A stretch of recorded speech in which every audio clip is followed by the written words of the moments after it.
नमस्कार विद्यार्थी आणि पालकवृंद, या सर्वांचे दयानंद सायन्स कॉलेजमध्ये स्वागत आहे। नुकतंच दयानंद कॉलेजनी स्क्रीनिंग एक्झामिनेशन घेतली आणि या एक्झामला विद्यार्थ्यांनी भरभरून प्रतिसाद दिला।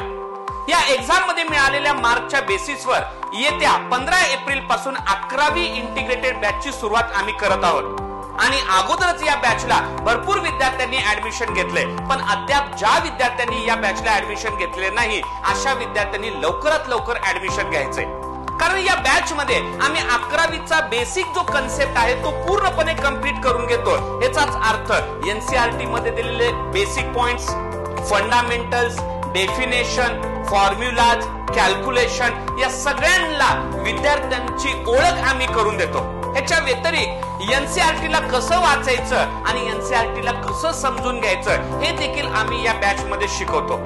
या बॅचचा सिलेबस जो आहे तो बाकीच्या बॅचेस पेक्षा लवकर चालू होतो आणि लवकर संपतो, आणि जर सिलेबस लवकर संपला तर त्यांना रिव्हिजन साठी आणि सराव परीक्षेसाठी देखील जास्त वेळ मिळतो। आतापर्यंतचा आमचा अनुभव असा आहे की जे विद्यार्थी या बॅचला ऍडमिशन घेतात त्यांच्यामध्ये सक्सेस रेट सुद्धा जास्त आहे, कारण असं म्हणतात early to start early to win. कोणतीही गोष्ट मिळवायची जर असेल तर तिची सुरुवात देखील आपल्याला लवकर करावी लागते। म्हणून विद्यार्थी मित्रांनो, वेळ वाया न घालवता लवकरात लवकर या इंटिग्रेटेड बॅचला जॉईन करायचे। डेट आहे 15 एप्रिल। थँक्यू।